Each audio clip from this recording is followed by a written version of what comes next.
Hello Internet! Once again I have another Gundam Mobile Suit in Action toy review for you. This time we'll be going over the Double Zeta Gundam.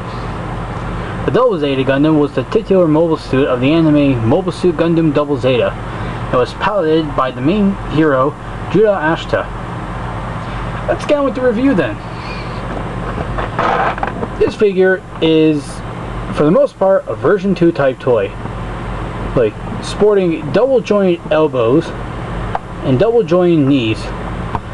However, the connection for the hands is reminiscent of the version 1 toys, where it's a peg in where the peg is on the hand and the socket is on the forearm, as opposed to it being the opposite like later toys.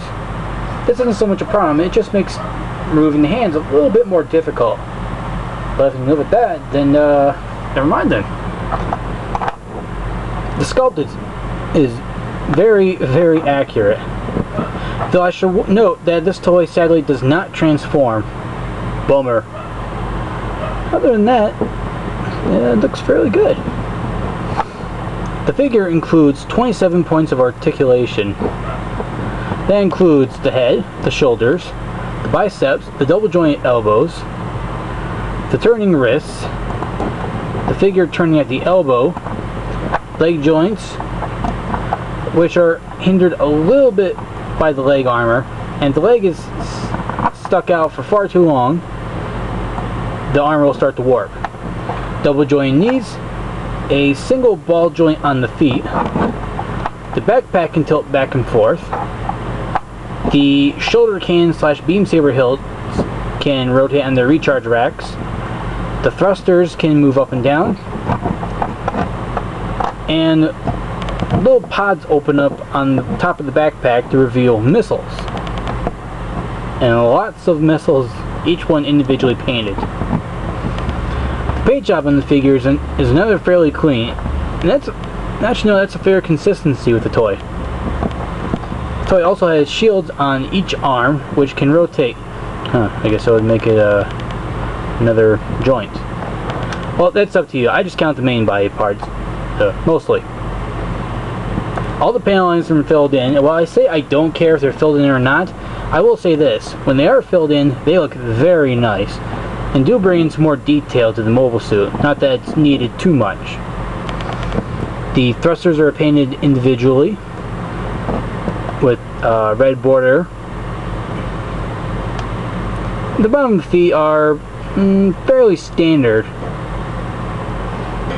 Not too much detail. As for the accessories, well, the backpack counts as an accessory since it was disconnected from the figure in the package. It also comes with 5 hands, 2 fists, 2 open hands for gripping its beam saber, 1 open hand for holding its beam rifle, the beam rifle in question, which is huge, the beam saber blade, which is just as huge, and 2 pieces of a display stand, which where it attaches to, I honestly don't have any idea. My guess is here it attaches to the rifle. This is the best guess I can come up with, since there is a peg with a little bit of force, it fits in there.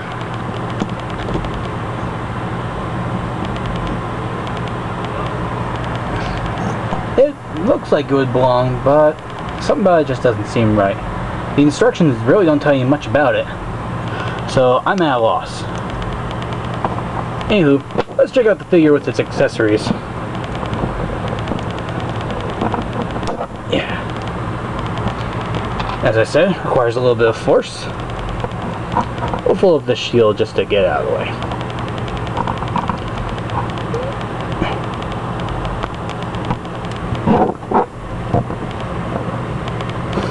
To hold the rifle has a peg on the handle here, which goes into the hole in the hand.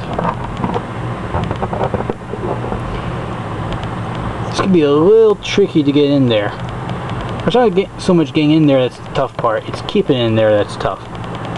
due to just how heavy the gun is. Once it's in there, it stays up. Though the figure can't hold it straight, he has to hold it sideways.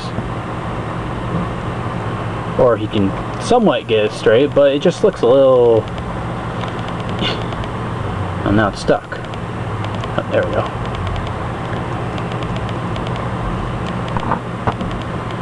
There, that's a little bit better.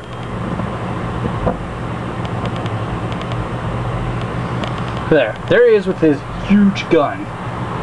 This is a beam rifle.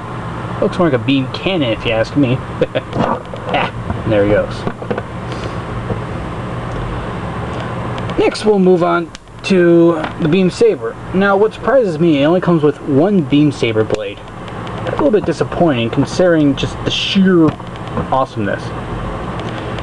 The beam saber disconnects fairly easily and connects right back on. The saber blade slides into here, and you put it into its hand.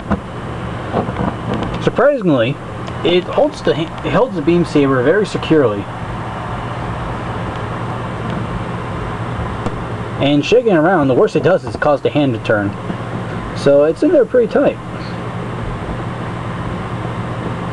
Then you just stick it in a cool battle pose, and you call it good. Though I could have sworn there was a place to secure the rifle onto the back. Maybe that's what the stand was for. I'll have to look at the instructions again. Anyway, you know, it can't transform, but a figure of this size, perhaps it's just not possible to transform it. Still, don't let that deter you from buying this toy.